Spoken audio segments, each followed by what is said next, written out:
kind of wanted to show how society kind of traps women a lot of times into these roles and these expectations and removes the agency, both from like a literal standpoint and like our own mental standpoint. We feel like we sometimes have to do these things because this is what's expected of us, or it's going to cause, this big thing. And I think it's something that a lot of women can relate to.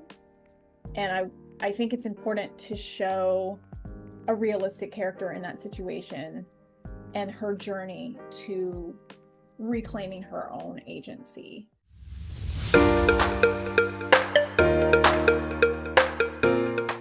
Here we are with MJ Pankey, which I'm super excited to talk to about her second book, which is Oracle of Helinthia. If you've seen our previous chat, we talked about the first book, which is Epic of Helinthia, which I loved, and I love the second book even more, so let's talk about it. If you haven't read, not even the first one, it's about an epic quest, basically, and the second book starts exactly after the first one. So we see the exact consequences of what happens in the first book, which is what I was waiting for. So welcome here, and I'm so happy to finally talk to you about the book. Thank you so much for having me. I'm excited as well. Okay, so I thought let's dive in directly. So the first question is very aimed, and it's about Kelric. So he's a very complicated character. We've seen this in the first book as well. He has different sides of his character, And I wanted to ask you, how did you write his character, and someone who is real, because it feels real, he has sides that we can relate to as humans, and also someone that we can love in a moment and then deeply hate the second moment. I always plan for him to be this way. I would describe him as morally gray because we can relate to some of the things he does, but some other things I can never relate to those. So let's talk about it. Yeah, so Kelric, I always intended for him to be this morally gray. I was very surprised at the reception he's gotten in book 2, from all the reviews and readers just coming up to me and saying oh my gosh, Kelric. That's surprising to me, but also that feels really good. I've always intended for him to be morally gray because he's based off of my ex. Okay. And so I wanted to create a character, and I see this all the time, in books and in real life, where you have these kind of strong male character types, or they appear strong, but they really turn out to have these pretty terrible qualities. But by the time we realize these things, we're already kind of attached to them and kind of wound up in their web of personality, if that makes sense. So I wanted to create a character that does feel real, that the reader can connect to and attach themselves to, but also realize that there's something not quite right about this character. There's something not quite right about my attachment to this character. And I wanted to show his point of view because I think it's important to understand that people who have tendencies like Kelric are human, and they have legitimate reasons for why they behave the way that they do, even though we don't necessarily agree with those reasons, or those reasons aren't excusable. And I also wanted to show that those behaviors are choices that those characters make. I think it's really easy to just kind of be like, oh, that person, without really understanding the human side of why those people are the way they are. So long story short, yes, I always intended to make him a morally gray character. And his arc is going to continue to be challenging. Okay. No, I guess like having his POV is kind of like helpful to the reader because we can try to like understand him better and understand his choices better. And also sometimes I feel like I understand why he behaves certain ways, but sometimes even though there is like a specific and legitimate reason, he chooses to behave in the wrong way, as in almost as if he doesn't know how to behave to certain situations. I think another thing that kind of is inspiring me to write his character that way is the dark romance genres, where you have these like super manly, masculine type love interests, and they're super toxic, but it's written in a way that it's like, this is okay. So I wanted to paint that character in a way that you can kind of understand that maybe it's not okay. Yeah. So Gadnor, so I suppose people who are gonna watch this chat have read the first book, because that would make no sense for them to watch this if they haven't, because spoiler alert.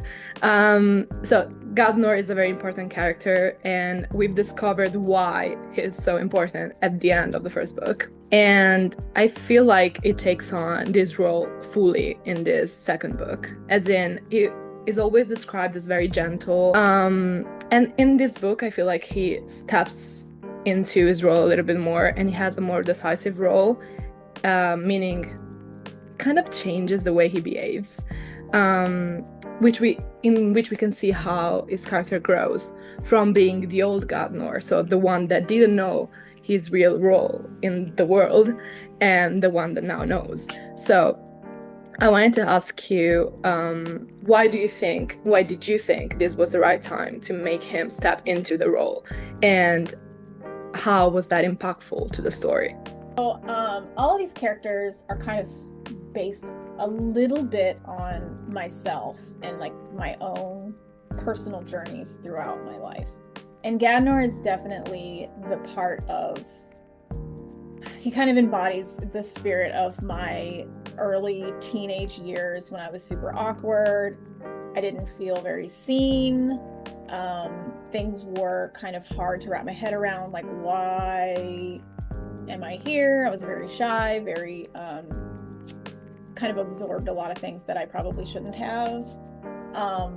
And so for this point in the story, he's kind of coming to the conclusion that the things that he really wants, that he's seen in his lifetime, he needs to take a more active role to achieve those things, than just standing in the shadows. Like, he's very afraid, and he's kind of been taught to be afraid because of things that we learned in book 1. And he's recognizing that to really become the person that he needs to be, he has to kind of become a different person more actively. And so this is important for the story, because he's realizing that he cannot be an innocent bystander anymore. There's no such thing as an innocent bystander. And he kind of learns this a couple of times in this story. So yeah, it's kind of that moment in adolescenthood where we kind of all come to the conclusion that we have to break out of this bubble that we're kind of in and spread our wings and try and do something new to get where we want to be. And it's important, obviously, for the story, because things are starting to heat up in this world, and bad things are starting to happen, and bad people are starting to become more powerful.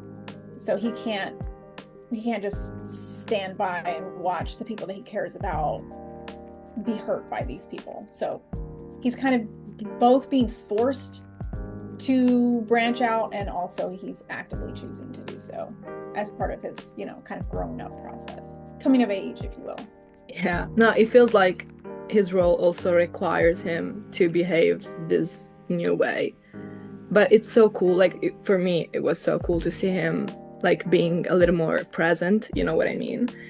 So I hope we get to see more of this side of Gadnor in the next books as well.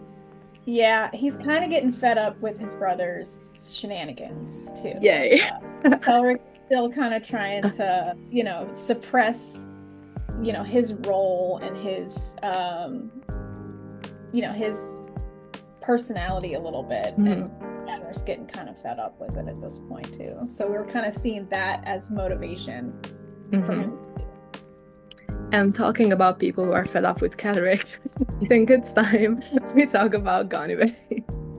So I love her, and I loved her in book 1 as well. I think she was my favorite character with Gadnor.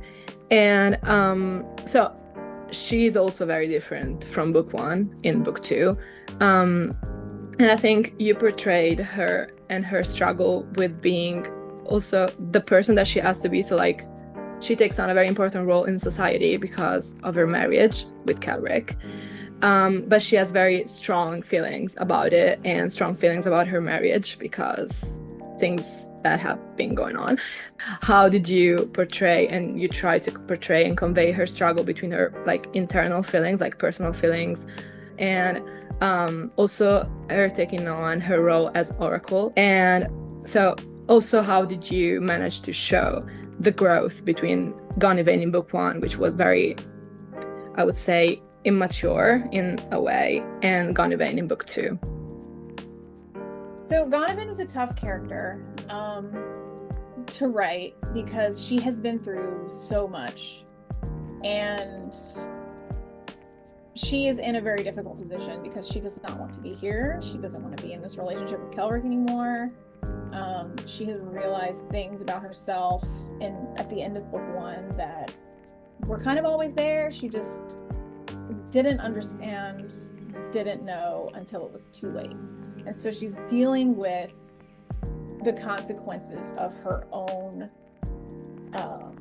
mistakes, and like her ignoring her feelings and like her deeper intuition. And I think that this is something that I personally have done many times throughout my life. Is like, I have a feeling about things and I just like ignore it because of what society seems to think is appropriate. And so I kind of, I've gone along with that a lot, and then later realized, why didn't I take that chance? Why didn't I do that thing? Why did I go this direction and let myself be talked into this? And so Gonivein is kind of in that position in this book more fully. And I kind of wanted to show how society kind of traps women a lot of times into these roles and these expectations, and removes the agency, both from like a literal standpoint and like our own mental standpoint. We feel like we sometimes have to do these things because this is what's expected of us, or it's going to cause, this big thing. And Gonivein has always kind of been the center of attention. And so in a way, if she were to kind of put her foot down and say, no, I don't want to do this, it wouldn't be super out of character for who she used to be in book 1. But because of all these things that have happened, she has changed a lot and realized that, okay, that kind of behavior is what got me into this position. So I need to learn from that and just kind of roll with what's been given to me. So she's in a really difficult position. She's dealing with a lot of trauma. She has a broken hip. That is very frustrating. And so, yeah, her struggles are deep. And yeah, it was really hard to write her character, especially because she is with Kelric, and pulling from those personal experiences of being with my ex and like all the back and forth, and being in that particular position Um, I think it's something that a lot of women can relate to. And I think it's important to show a realistic character in that situation and her journey to reclaiming her own agency, which is going to happen more fully in book 3. But in book 2, it's kind of like she's in it. This is how we got here. Here's some little Easter eggs, things that you can hold on to, realizations that you can make about yourself and your inner strength that you can pull from to give yourself hope for getting out of these terrible situations.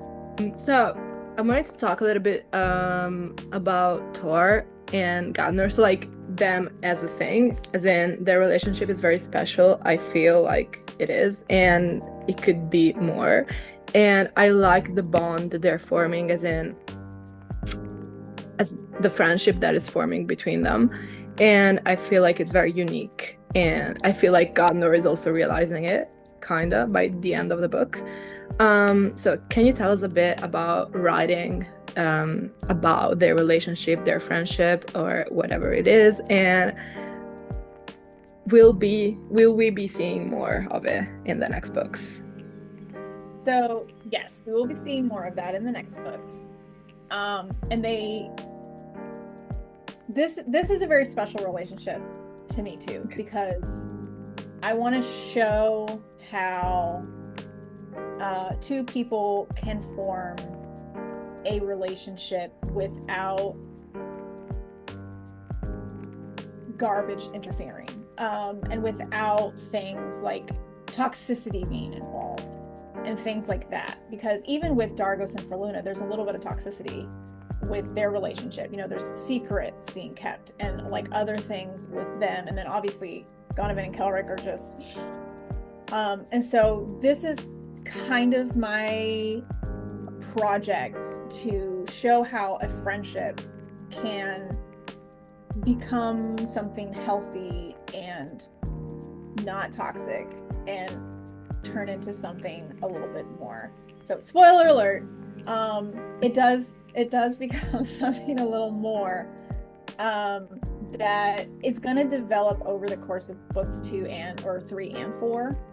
I want to take my time with it, and I want to really make it good. Like I don't want to rush it, and I don't want to cheapen it.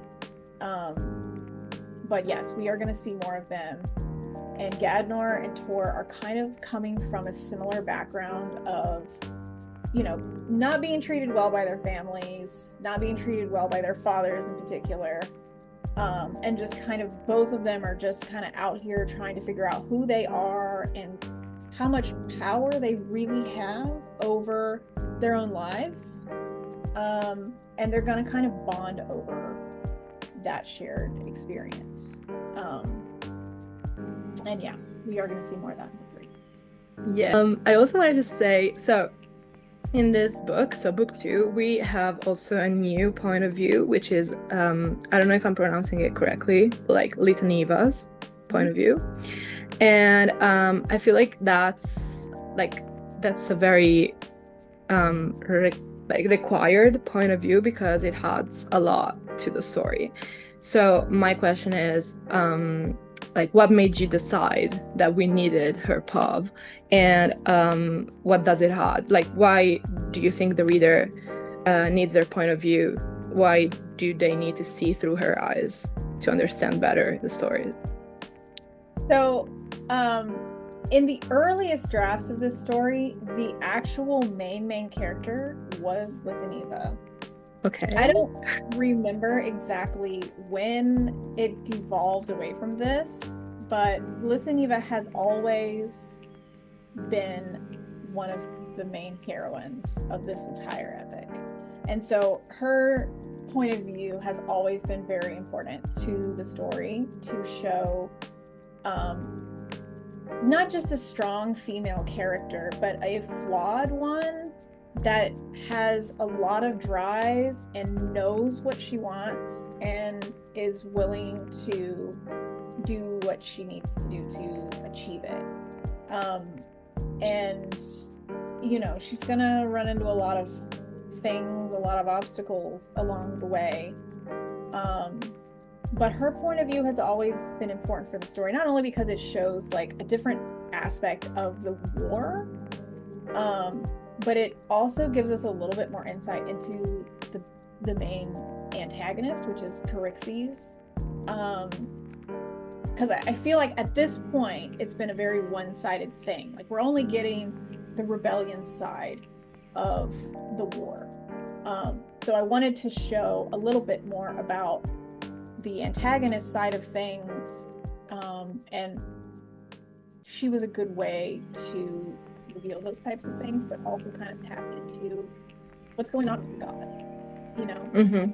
And she does have this very special relationship with the goddess Helinthia. And that's the reason why all of this is happening, is Helinthia and her relationship to the Olympian gods and everything happening between them.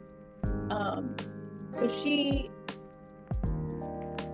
is the one that is really dealing with the tougher elements of the war that the other people don't even really know what's happening. So she has always been a huge part of the story, and for whatever reason I couldn't figure out how to make her story relevant in book 1. Mm-hmm. But in book 2 it's like, okay, yep, she needs to shine here in this one now. And so we have a lot of point of views, and I feel like you managed to give them a very bold characterization. Like, everyone has their personality, and it was very clear reading about it. So everything is very characterized. So I wanted to ask you, since you have these main characters that have POVs and they're very characterized, how did you manage to also give like a voice to people that don't have point of views, like Palla's or even Litaniva's dad, which we don't like, and Branitus and other people that make appearances in the book but don't have a voice, as in a point of view? Yeah, that's hard. That was hard in book 1 too with Loric.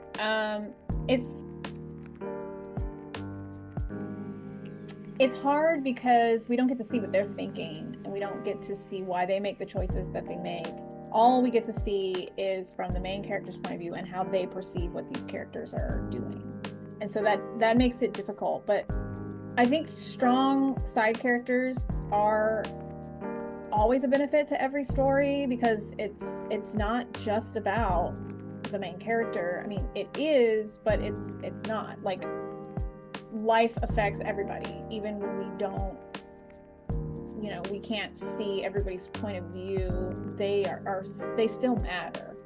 And I think just from, I don't know, like a real life standpoint, it's important to recognize the people who are around us as being important to our stories and being important to the world story. And so, yeah, so it was definitely challenging, but I think just kind of approaching them the way that I approach my main characters as well. Like, what's their motivation? Make sure that like I show their motivation in their behaviors and how they respond to the other characters, and then their personalities. Just kind of, yeah, it's a juggling act, but I think that was the main thing that helped me approach their characters and make them seem real, is like make sure that I'm remaining true to their motivations and their personalities. So this book, and also book 1, but like this story in general, is a lot about politics and how they change the world, how people behave, and how they perceive people around them as well. And sometimes politics can also change and twist good intentions. So I wanted to ask if there was anything in real life, in our world, or in your life, like personal life, that influenced you and how you built Golpathia's like political struggles and what our characters go through? That's tough because I live in the States and the politics here are just Yeah. So there have been a lot of inspirations from politics in my country that have influenced a lot of things, and I think we're going to see even more of that in book 3. Yeah. Yes. No. Okay, I get it. I think, you know, the thing that I'm pulling most inspiration from with Golpathia is just the tendency for people to put their own self-interests above self-interests of the collective as a whole, especially when we're talking about like the Lyrian or the council members. You know, they are very elite. They're very an elite part of Golpathia society. They are in charge of a lot.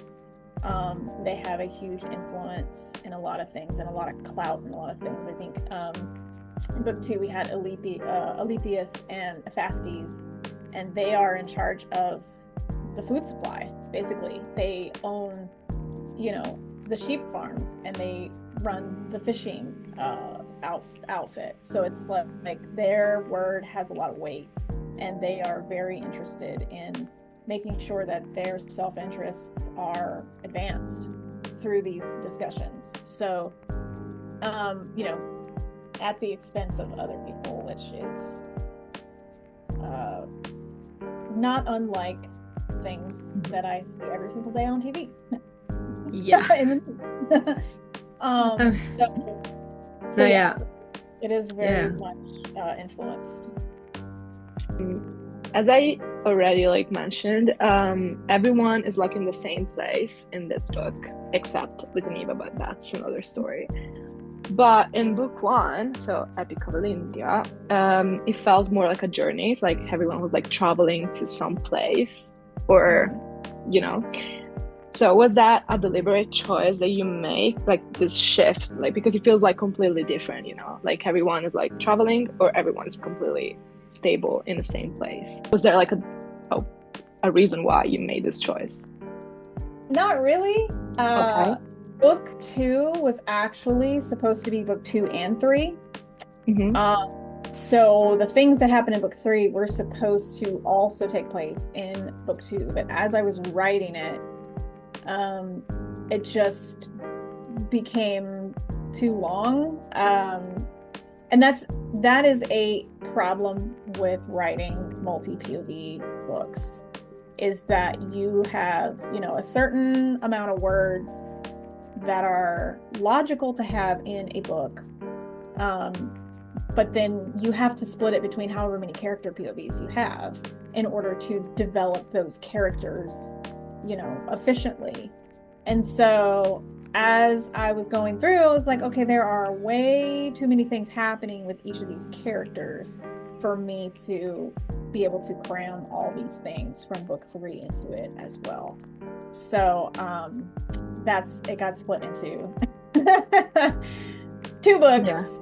So because I was like, oh, it's gonna be a trilogy, yay, I can fit it into 3, and then no, I got to like 90,000 words, and I was like, there's no way I can fit everything that needs to happen in book 3 and cram it into 20,000 words. There's no possible way I can do this. So yeah, and as I was writing it, things started to get more complicated with the politics and everything, and like, because I think one of my frustrations when I read books is sometimes the inner workings of the politics don't make a lot of sense to me.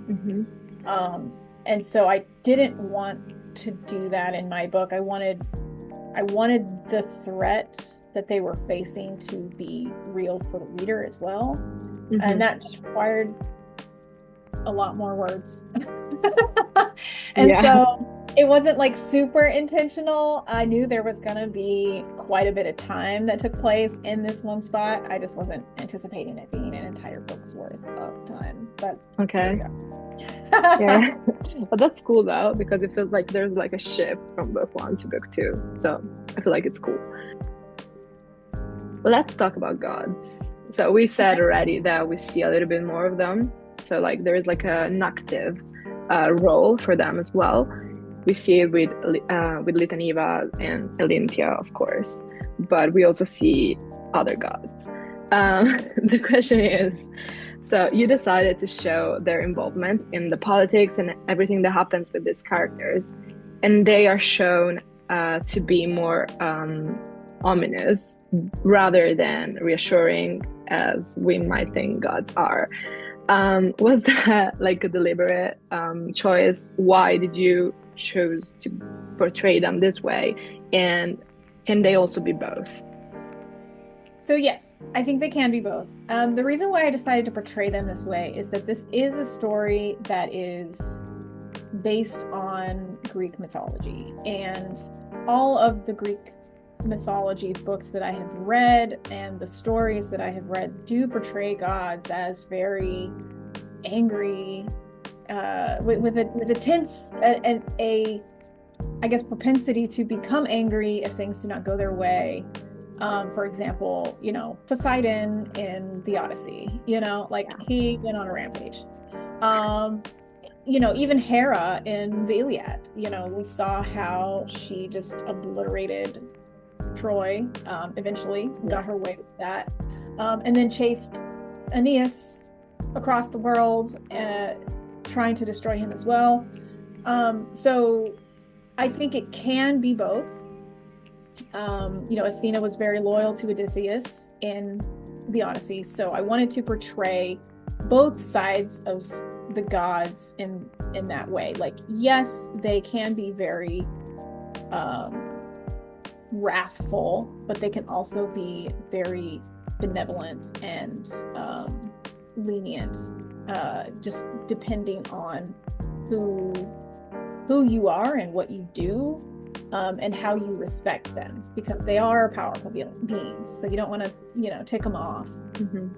So I think it can definitely be both, and I think Dargos's journey to especially in book 1 and then his arc in book 2 explores that a little bit more, because he's kind of in the boat that the gods are benevolent and we just need to appease them, and then they're going to be like these amazing gods, and then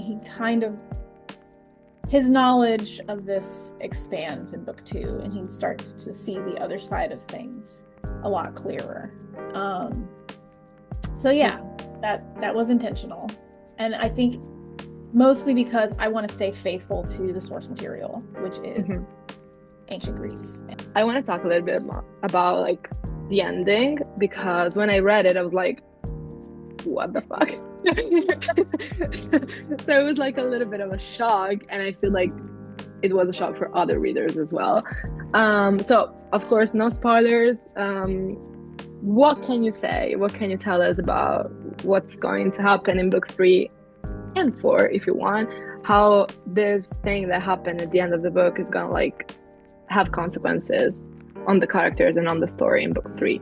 Yes, so that is going to be Litaniva's challenge in book 3, because her personal motivations have not changed with what has happened with her. And so, for her entire life, she has been kind of going against her father and trying to subvert her father.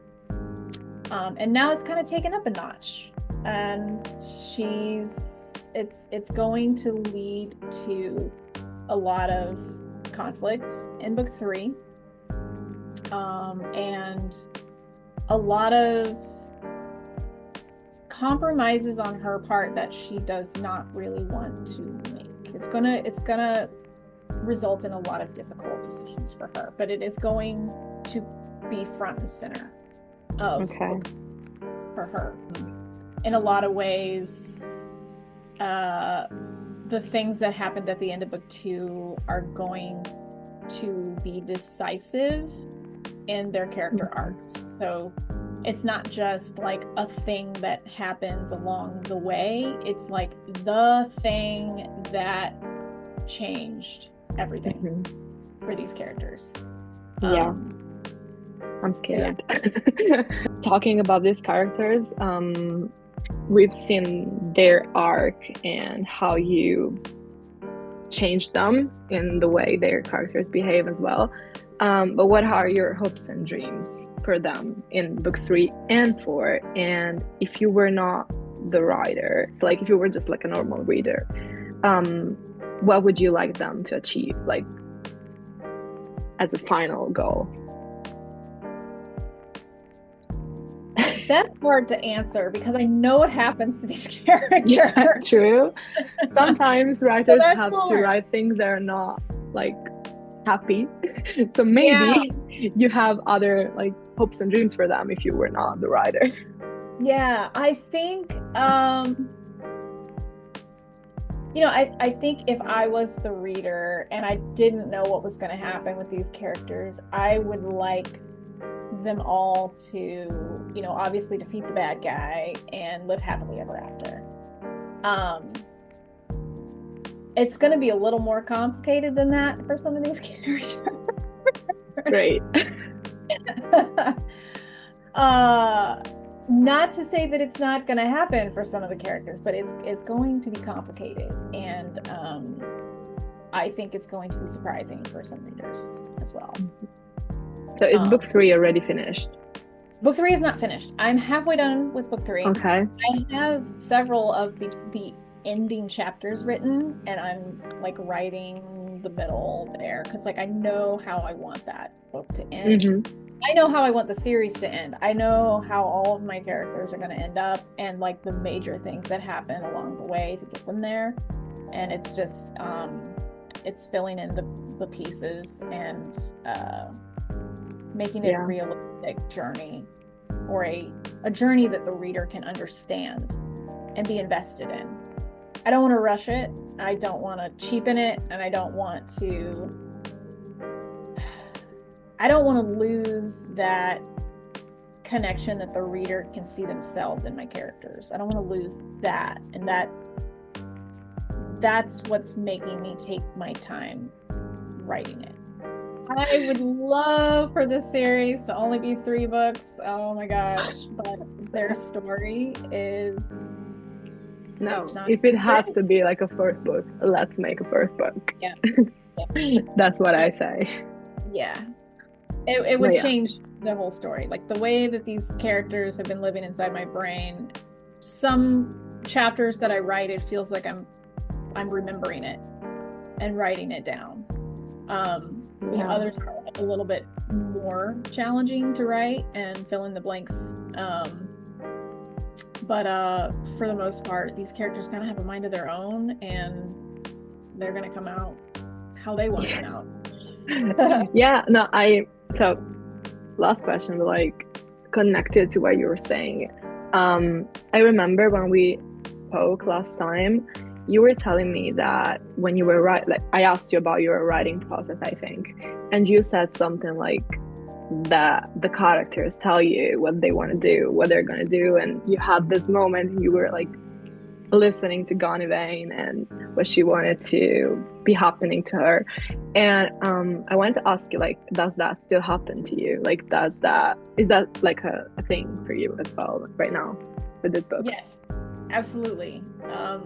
Speaking of Gonivein, I just wrote a very rough draft of her final chapter in book 2, book 3, and I wasn't 100% sure how she was gonna end up in book 3, but then all that just came out, and I was like, okay, well, I guess this is it. this is how you end in book 3. And so, yeah, it just kind of came out as, like I said, like a memory. That's crazy. How it would be, with no inhibitions, no nothing. Just like, okay, here we go. That's And crazy. that does still happen. Some of the characters are a little bit more challenging. For whatever reason, Dargos has been a little more challenging to write. Um, yeah, I want to say I think Kelric and Gonivein are the easiest characters for me to write, for whatever reason. Why? But it seems like when I sit down and write their chapters, it comes out much faster, much clearer. And I have to go back and make the fewest changes to those chapters. But for the other characters, it takes a little bit more effort. But sometimes the characters do just kind of pop in and they're like, this is what I'm doing right now. And that has changed a lot of the story sometimes. Like sometimes I'll have these ideas in my head, like, oh yeah, this character is going to go over here and do this thing and talk to this person and whatever. And it's like, no, I'm not. We're going to go instead. And I'm like, okay. Diverting course. Yeah, it's a wild experience. I'm so excited to see what's happening to these characters in book 3 and 4. And maybe we'll get to talk about them as well when the next books come out. Yeah, I would love that. On that note, like that kind of plays into like what you were asking about, like, do the characters still kind of tell you in your head? Like, yeah, like I had no intention for Kelric to take such a huge role in book 2. That was never planned. He did that. Okay. Main character vibes. Main character, yeah, he did that all on his own. So, you know, it's just however the story unfolds. I mean, he has a very strong character, so yeah, I understand. Yeah, but his role going into that book was not supposed to be that critical to that story. I mean, it was always supposed to be important, but not like front and center like it was. It wasn't. He wasn't supposed to eclipse Dargos, for example. But but do you never wanna punch Kelric when you're oh, absolutely. Yes. Every chapter I want to punch him. I mean, sometimes I'm like, oh my god, yes, he's doing something right, and then the next chapter I'm like, is this a joke to you? But see, like that is the heart of his character, and it, like, there are so many people that I have known in my life who have been like him, where it's like, oh yeah, Kelric, but then it's like, Kelric, you know, and it's like that, it's that constant, you know, when enough, and at some point, like, his relationship with Gonivein is going to ultimately lead to when is enough, and that's kind of the, and not to be too spoilery, but that's kind of like the important thing for those two, is like healthy boundaries and establishing those, and all the garbage that has to come before people wake up and realize enough is enough. We're drawing this line right here and we're not crossing it anymore, and something's going to change now. And so that is their story purpose, I guess. Yeah. Thank you so much again for joining me in this chat about Oracle of Helinthia, and we'll hopefully be talking about the next books maybe next year or whenever you're ready to put them on. I'm planning to release it next year. I'm shooting for May. Okay, so it was so nice talking to you, and hopefully we get to do this soon. Yay. Yes. Thank you so much. Have a good day. You too. Thank you.